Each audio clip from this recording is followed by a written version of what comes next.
Asher and Penland on W4CY Radio.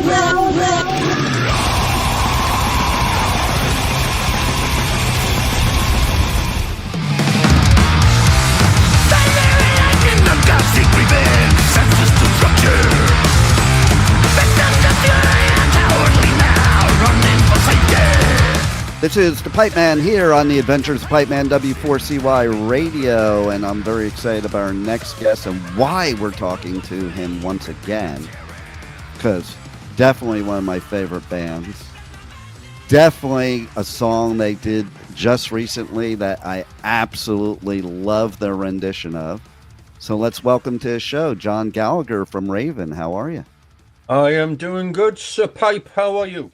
I am doing phenomenal. So, like, what I love about doing this interview right now is we're talking about doing the No Life Till Leather tribute to Metallica's Kill 'Em All, my favorite Metallica album, by the way. And the fact that you guys did Metal Militia, but most importantly, what I'm really excited about is I was at that show at the Country Club in LA when you played with Metallica in August of 1983. That was a hell of a show. I remember that. Yep. Oh my God. Like, and you know, that is what amazes me. There were so many iconic type shows in the 80s that it always amazes me that when I bring up certain shows like that, that artists that have been doing it as long as you have, like, those are the shows that stick in your mind. Well, it was a big deal, and it was pretty funny as well because we'd hear Laws in particular. Ah, man, LA sucks. LA sucks. LA sucks. We go to LA, and all of a sudden these boxes come out with the brand new cymbals, and he's polishing them. What's this? Why you been playing those shitty cymbals all tour? He goes, it's LA, man. So that was pretty funny, but it was, California. Here we are. It was great, for three kids from Newcastle. That was a pretty big deal. Here's all we've seen on the TV shows, Right.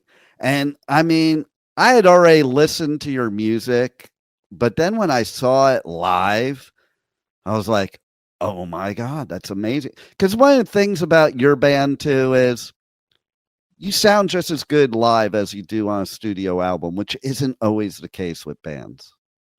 No, and the other thing is when you hear our music, which is rather crazy and energetic, and then you see us play on stage and we're rather crazy and energetic. Exactly. I remember the first time I saw Motorhead, I'd heard them like, wow, this is kind of really rough, raw, and basic. They must be crazy on stage. And when I saw them, they could barely stand up. They were so drunk. It's like, nah, it doesn't quite work. Oh my, that was most of LA though. I mean, I grew up in Jersey and my dad moved me to LA in 1980. Imagine a time to move to LA and be a teenager. I was 12. That was you were there when it was all happening. That's pretty cool. I know, right? It was wild. And it is funny what you're saying about LA because it was true. Like, and then it was really bad once Metallica and Slayer left LA and went to the Bay Area because then we weren't left with anything in LA. And me and my bro used to like hitchhike up to the Bay Area so we could go to real shows because, as you know, the whole dynamic of metal changed at that point in time. Yeah, it was sponsored by Sephora, I think. I know, right? Oh, my God. But I saw the video for Metal Militia. Well, first of all, the minute I got the email from Liz, I responded immediately, which I don't always do. I'm like, are there any interviews for this? Because this is cool. Just the whole idea of doing this tribute to Kill 'Em All. And then I watched the video for Metal Militia, and oh my God, that same 80s energy that you had then, you have in that video now. Oh, yeah. I mean, it's what we do. There's nothing more, I I guess, uninspiring than to see a bunch of old guys trading on past glories. Like, they will turn the guitars down a bit and will be the jangle, and here's the acoustic folk, drugged out version of what we used to do. Now, that we've always said, if that ever happened, shoot me in the head. Uh, we are more energetic now than we were then, and you know, we may be old farts, but we're definitely crazy old farts. Let me tell you. You know, it's funny you should say that because I just turned 59. And I could tell you, I'm probably in better shape for the mosh pit now than I was at 16. Yeah. You know, so I mean, it's so true. Like you see bands like yourself, that are up there still. Like I think about it too. Like how many people can really still stay true to their music of when they were, back in the 80s today.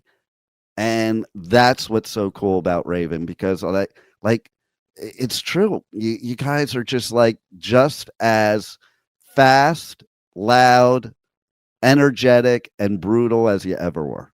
Yeah, and fun. I mean, we definitely have a lot of fun, and we like to pretend to be stand-up comedians for at least occasionally. But touch wood, as they say, or Right? touch wood. We'll talk about that later. But I can still hit all the notes I could hit when I was, 22, 23. Man, So that's a testament of like it happened too your often. like work to do that because I don't know.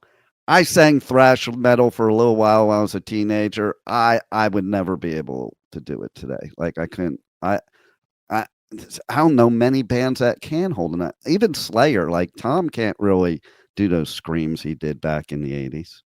Well, he's got those neck issues, hasn't he? I mean, that's Yeah, that's tough. how he feels. My neck's cricked out like 3 days ago, and I've been in agony. But all part of the fun of getting old. I know.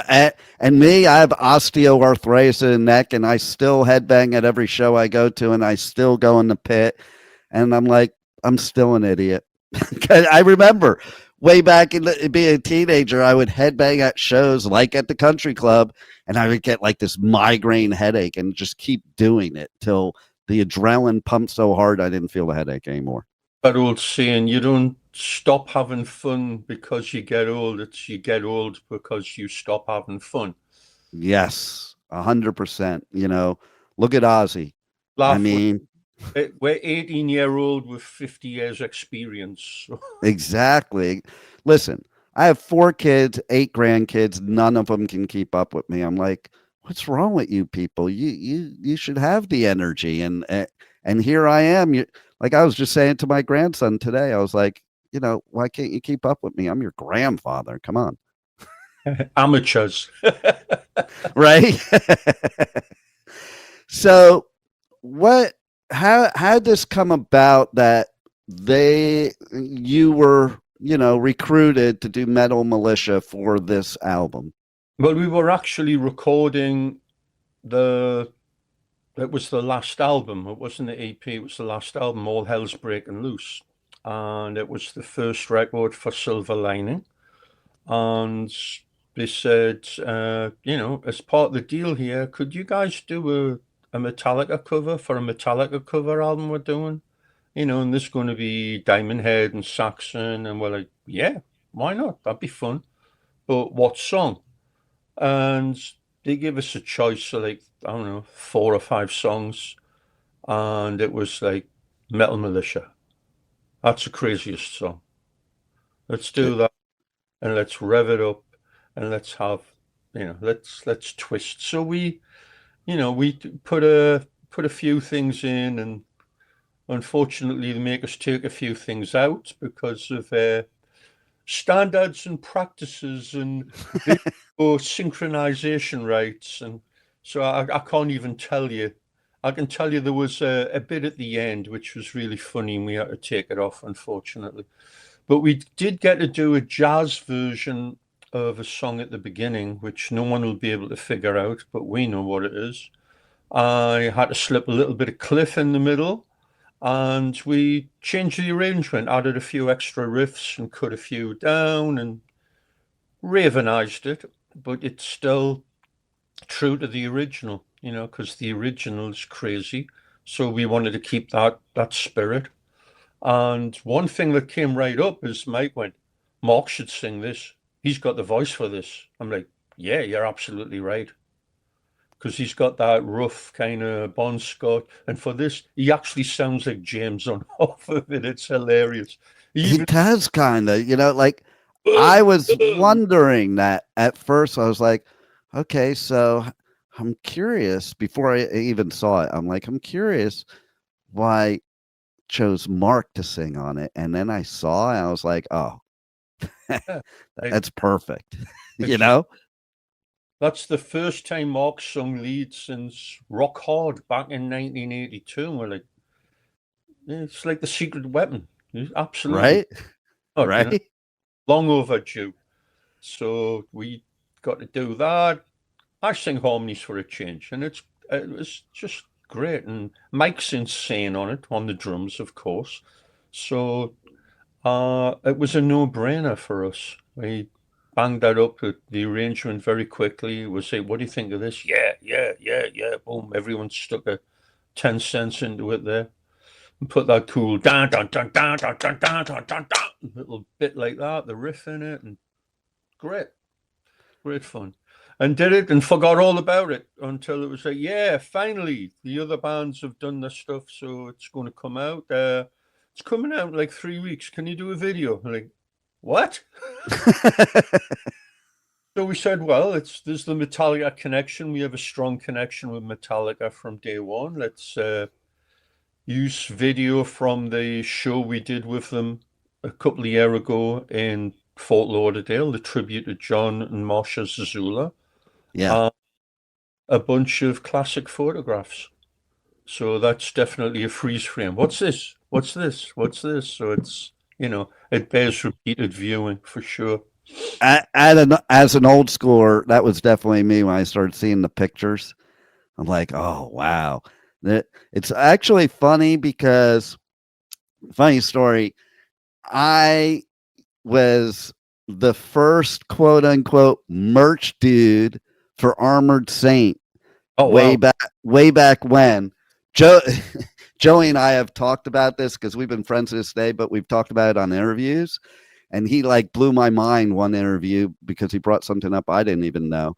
So it basically happened. I was like, I don't know, 15 or something like that, 14. And me and my bro went up to Armored Saint. They didn't have any merch. And we used to see them all the time. Like we became friends with them. And we're like, hey, if we make your t-shirts and pins, can we sell them at your show and we'll give you 50%? They're like, sure. And so during this interview, Joey goes to me, that famous picture, and it reminded me when I saw the old pictures you had in the video. There's this famous picture of Lars when he was 15 or something like that, really young. He was wearing an Armored Saint shirt and holding a guitar. Huh. And it's you could find it on the internet. It's all over. And he goes, that's your shirt. I'm like, oh my God, you're shitting me. And he goes, and Lars still has it. And I'm like, no way. I don't even have it anymore. He goes, neither do I. I'm like, that's the coolest thing. So then I go on tour and I do festivals, doing interviews at festivals and press coverage all over the US, UK, Europe. And I was doing one festival and I was interviewing Lars kids who have a band. And it was the second time I was interviewing them. And usually when I interview the kids, I've interviewed all the kids of Metallica. It's pretty funny. But I don't bring up the parents. They're there to make their own mark. So I'm not interviewing you so we can talk about Metallica or Lars. I'm interviewing you for your band. But it was so funny. We were talking off the interview, and I'm like, yeah, I didn't really want to talk about your dad on the interview because it's all about you, but and I told him that story. I'm like, I wonder if he does really have it. And he goes, and his kids go, yeah, he probably does. He has a whole big closet of like every shirt he's ever had that's a metal shirt, you Yeah, know? I think him and James are the hoarders for sure. I love it though. I mean, that's so cool. I have this image in my head now walking into his closet and it's like some big shrine to metal. Yeah, well, we went up. We were recording the All Hell's Breaking Loose record at Mike's place when he lived in LA, and I don't know how it came about. It was like, why don't we go up and talk to James or Lars, record it, if they're cool with it, and talk about the Kill 'Em All for One tour, just so we got it if we need it for anything in the future, whatever. Yeah, perfect. Let's do that. Because we'd done something for them along the same lines. They've been trolling around, getting video and interviews with everyone on God's earth. So we went up and James wanted to do it. So we go into Metallica HQ and it's very cool. It's the room you see on all the videos. Yeah. And well, let's go to the other room. They have a second room because apparently Journey owned half of it and Journey left. So they spread out. So they have the studio, they have some cabinets that are all walled off for recording, and there's a big space and some gear. Like, yeah, we'll put a table here, we'll do it here. And as we walk in, there's a flight case, and it has Burke Shelley, Budgie, and me and my brother freak out. Wow.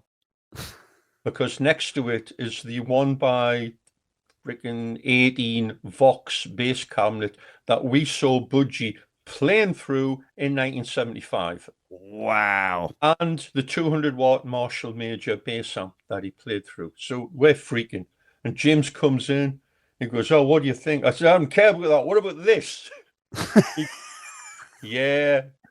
That's my collection habit. It had to go to a good home, because Burke had died. So Yeah.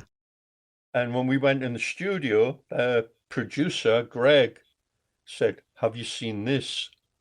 And there's Burke's bass. Oh, I'm like, the bass too? He goes, yeah, you ever played it? I says, I have once. We played with Budgie way back and they were lovely guys. He goes, that's the best Fender Precision I've ever recorded. And it's all over the new album. So that's all over 72 seasons. Robert played that on that. wow. How cool is that? And then, of course, James says, that's not it. There's more. We go in the hall between the two and look up on the wall, and there's the mirrored logo of Thin Lizzy with the lights all around it. Whoa. When Phil Lynott died, they threw all the trash out from the lockup into skips and the dumpsters. And one of the roadies went, nah. Pulled out the thing and kept it in his house for like, 15, 20 years before selling it. And somehow James Saltman, I'm having that. Wow. They got all the flags and stuff from fans all over the world, and right in the middle is the Thin Lizzy logo. Oh man. See, I love hearing stuff like that because it just said, you know what it says to me? That They're fans like everyone else. exactly. They got deeper pockets, but they're fans like all we are, so that's cool. See, that's the best part of a lot of musicians that I know in metal is they're fans first, musicians second, and you gotta be, because that's what got you, that's what pulled you in the first place, is the music. yes, 100%. 100%. We're blessed to grow up in that period of time, and where we lived, Newcastle upon Tyne in the northeast of England, the venues, there was 2 venues, and they both held about 2,000, 2,500 people. One was a theatre and one was a club. And so you'd see all the bands that in America, they'd be playing arenas, but when they came to England, this is all there was, so they played there. So the worst seat in the house was like one of the best seats in the house in America. You're right there. Oh, there's Richie Blackmore. There's, Ian. Wow. Wishbone Ash, Status Quo, Slade, whoever, you know. And we got to see almost all the bands up close and personal. And that was our education. That was our YouTube. That was our, you know, guitar tablature and all that. Watching these guys, watching Uriah Heep going freaking apeshit. Yeah, that's what it was all about. Yep, yep, and that's what it felt like in LA too, you know. And then it's funny. I tell this story a lot to old school metalheads because they all like, wow, you know. I used to go to this record store in the Valley, not far from the country club, and that's where I would like find all my new metal music because there was this record store clerk there. Every time we walk in, he'd say, "Oh, you got to check this band out." And that's, by the way, that's how I found out about Raven. And I think it was the Wiped Out album. Like, he's like, "You got to check this album out." And so that was Brian Slagle. Yeah, we met Brian in Newcastle in 1982 when we were opening for Girls' School, and he came to Newcastle and he gave us all the stickers, the new Heavy Metal Review. And Mark was in a car accident when him and Rob were going down to London to do an interview, and, you know, got freaking T-boned by a semi, and Mark's pants burst open. So he spent the week with the new Heavy Metal Review stickers holding his pants up. Oh, that's good stuff, man. That's good stuff.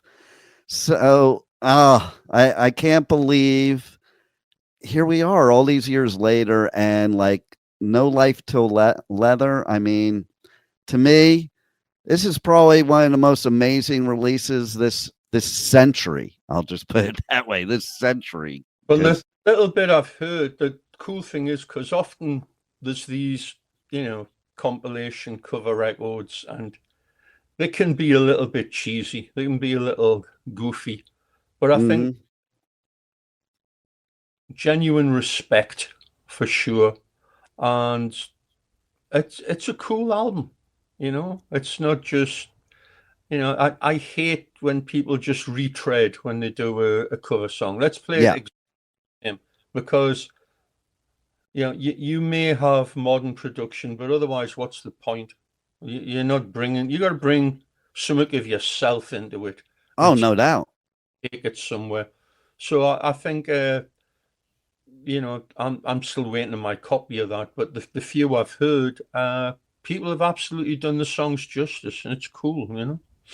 I think the coolest part about it too is like you're talking about different bands that are on there, like you and Saxon and Diamond Head. I mean, to me, I think it's pretty cool Diamond Head coming on this album to make a Metallica song, you know, like it's like full circle type of thing. And then, you know, you guys having the tour with Metallica and like Saxon having Metallica open for Saxon. I was at that show too. And it's like, it's a tribute to the people that in some ways made Metallica in a sense, you know? Yeah. Like, you know, we were all there. Right. I mean, Metallica's early shows, they famously played with Saxon. Lars famously slept on the floor and trailed around with Diamond Head. I mean, and we brought them out on tour. So there's a definite connection where it's not, let's bring 4 or 5 guys. Remember that plague of records that came out in the late 80s, early 90s? All these guys in LA, come on, let's pick 5 guys, go and record a bunch of rock songs. Let's go. Yeah. You know, just thrown together. It really was. This wasn't thrown together. It was done, you know, with a love for the music. So I think it speaks with that. Absolutely. 1,000,000%. And so I will tell you too, going back to what you said, your beginning of Metal Militia, that kind of blew my mind too. Okay. And now that you explained it a little bit, but at first I was a little thrown off at first. And I was like, well, so this is really cool. And what I thought was really cool about it is songs don't have that today. Like back in the 80s, some of the best songs had these intros that led into the song that you did not expect what was coming next. Like you take Battery by Metallica. If you only listen to the first 10 seconds, you don't even know what the song is. Or the most famous of all is Fast as a Shark. Like that beginning, like you knew something loud was coming, and it was just, for Germans, that's a hell of a sense of humor, let me tell you. I know, right? Totally. So and Wolf and the boys did very good on that. That was, and we played with them the first date of that tour of theirs in Belgium. That was very cool, absolutely. And they were very friendly and very helpful. But I forgot what the hell I was going to say. Yeah, the beginning of that song. I can't tell you what it is, but someone with a more maybe a musical sense of what's going on might be able to figure it out. I love the mystery. I had the idea, let's take a bit of this and put it at the beginning and say, it's too ordinary. What if we did 50s jazz? And we were rolling around the floor laughing. It's like, yeah, go for it. I love it. And then, of course, bang, it slams in. So it really works. See, I think that's what was the best about a lot of metal songs back then that you don't really have now is the surprise. Like it hits you in the face. Dynamic and a bit of surprise. It's, that's basically how we write all our music. There's form, there's function, but there's left turns. Yeah. Boom, what slap in the face? What the hell was that? And that's, if you do that all the time, then it's jazz fusion. There's no point of reference. But if you have, okay, they're going, what the hell was that? Bring it, let me listen to that again. And that's the fun part, absolutely. Totally. Well, you guys are badass. Always have been, always will be. I love that you were on this album. And everybody has to get a piece of this album because this is a piece of history. And I thank you for participating and giving us great metal all these years. And thanks for being on the Adventures of Pipe Man. Not at all. And this was very timely because I don't know if you knew, I had an accident where I had to have brain surgery. I heard. I'm getting it back together. So this was very timely and filled a little hole. So it keeps the ball rolling until next year. And, we'll be touring in the spring. We'll be in the States is what we're planning, and Europe and new recordings, blah, blah, blah. We shall be very busy. I love it. I hope to see a lot more of you next year. And man, God bless you for, going through all you're going through health wise. And I wouldn't be able to notice. So there you go. I just occasionally keep doing that. So that's the only fact. And I have the great excuse for anything I screw up. I just talk to Mark and Mike and I go, don't you realize I had brain surgery? There you go. That is like the best excuse right there. Get out a jail card for everything. It's great. There it is. Well, you haven't lost a step ever. And man, I look forward to seeing a lot more of you in 2026 at festivals I'm at. Hopefully you're there. And we'll have to, I'm putting this out there in the world, all the Danny Wimmer festivals in the States, they have to put you on. Which strangle him. Say that again? That would be nice. Go strangle him and get us on. Let's do it. And I have one last story I want to tell you, reference to Metallica and festivals. So I was at Download a couple years ago doing press coverage. Metallica, I go there every year, but Metallica was headlining. Right. So apparently they have this new type of sound system, Metallica specifically, that no matter where you are in a festival, it sounds like you're right up at the rail. Right. And okay, so, and you know what it's like up, at Download, like it's farmlands forever. 15 miles away, people were calling the police and complaining because the music was too loud. They could hear Metallica loud and clear in their house 15 miles away. You gotta love it. Brilliant. I know. I wouldn't complain. I'd be like, oh, free show. Great. I love it. Get the recorder out. Right? Like the old days. Exactly. Well, John, it's been a pleasure. And man, you did Metal Militia some justice. As somebody that's an old schooler myself, a lot of times, like you said, with covers, it's kind of tough to beat the original or to even come close.